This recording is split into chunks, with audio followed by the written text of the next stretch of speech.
Hello, my name is Elizabeth. My pronouns are she, her, and I'm really glad you're here because I have 3 stories that I'm going to tease you about.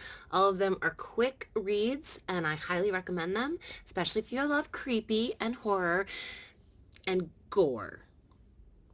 Be prepared for gore on these. If any of them seem really interesting to you and you'd like me to do a full accounting of the plot, let me know in the description below.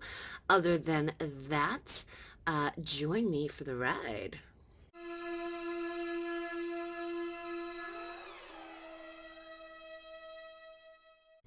So the first story that I have 3.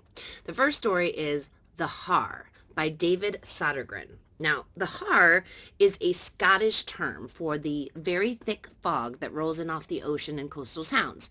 It's so thick that people report not being able to see their own hands in front of their faces, that the moisture drips onto you when you're caught in it.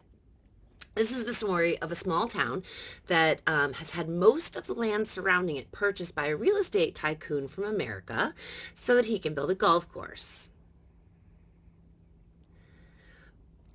Most of the villagers have taken the payout and moved away.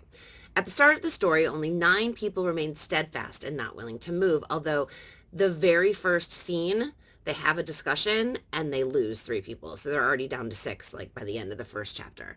So one of these people that is steadfast and does not want to leave is Muriel. She is an octogenarian. She has no interest in the money they're offering. All she wants is to spend the rest of her days in her home that she shared with the love of her life, her husband, Billy.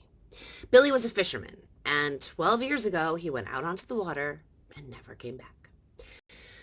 One day, Muriel is walking on the beach and she stumbles upon something. Something.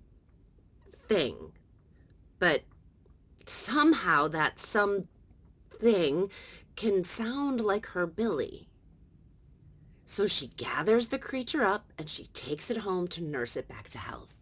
This creature is not like anything she has ever even thought to imagine in her wildest dreams. But she feels like she's got her Billy back. And she seems to have a strength she thought was long gone. This is a gore fest of a story. Some of the descriptions were so nauseating, but it's also a beautiful love story. A story about all kinds of love, not just romantic love, though it is about that, but about friendship love, about loving yourself, about loving your memories, about loving your way of life. And it has an ending that I could not have imagined in my most wildest dreams. The Haar is a surprisingly wonderful love story with a huge helping of gore. So that's The Haar. That's the first one. And the second one is The Eternal Flower of Your Soul by Klaus Kinion.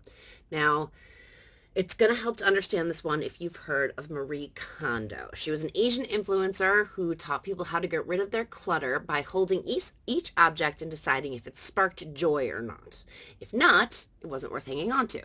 She's this petite woman whose smile never seems to fade. She has an interpreter to communicate with English speakers, and she was a bit of a sensation for a while. Okay, so this is not about her, but it's about someone else who does the same kind of thing as her.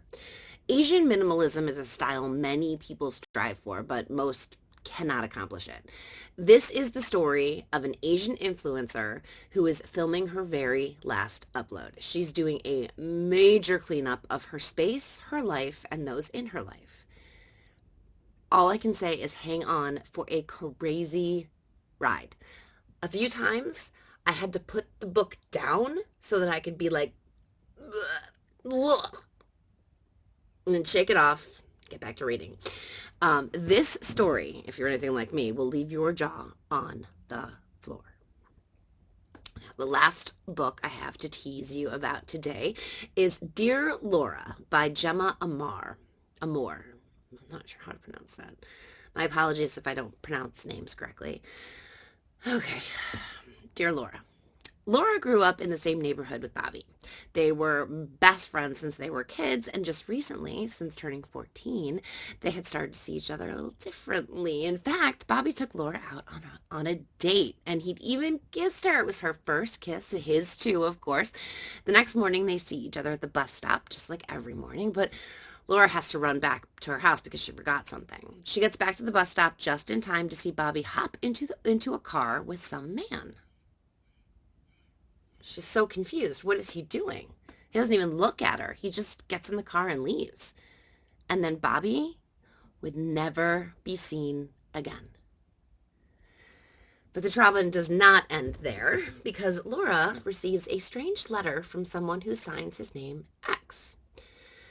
He tells her that he knows exactly what happened to Bobby, and if she wants to know, she'll have to do some things for him. Now, as an adolescent girl who's already off-kilter from the kidnapping of her best friend and new boyfriend, she is so easily manipulated. X requests disturbing items from Laura, like used underwear and a soiled maxi pad. That's not even the most disturbing thing he requests of her. She gives over all of the requested items, hoping to find out what happened to her dear friend. When she tries to go against X's requests, the punishments are harsh, to say the very least. But Laura won't find out all the secrets until she gets all the letters, and that is going to take a lifetime. Can Laura wait to put the pieces together? Will she be able to gather all the clues together and get to the meeting point to find out about Bobby? Or will the final leg of a lifelong scavenger hunt turn out to be deadly?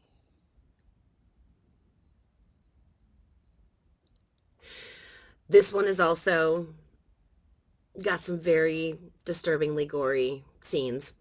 These, like I said, all three of these books are easy, quick reads, and but you have to be prepared for gore. I'm letting you know now. They're, especially that middle one, really gory. Good, substantial stories where the gore makes sense. So, those are the three stories. Let me know if you want to hear a full description of any of those in the comment box below. If you're still here, I'd really appreciate a thumbs up. And if you're not already subscribed, I would love it if you would subscribe. That way you won't miss out on any future uploads. Other than that, do me a favor and be kind to yourself. You're the only self you're going to get, and you are both important and precious. I will catch you next time. Bye. But she gives the requested items over to She gives the requested items over, hoping to find... Why can't I do this line? And if you're not already survived,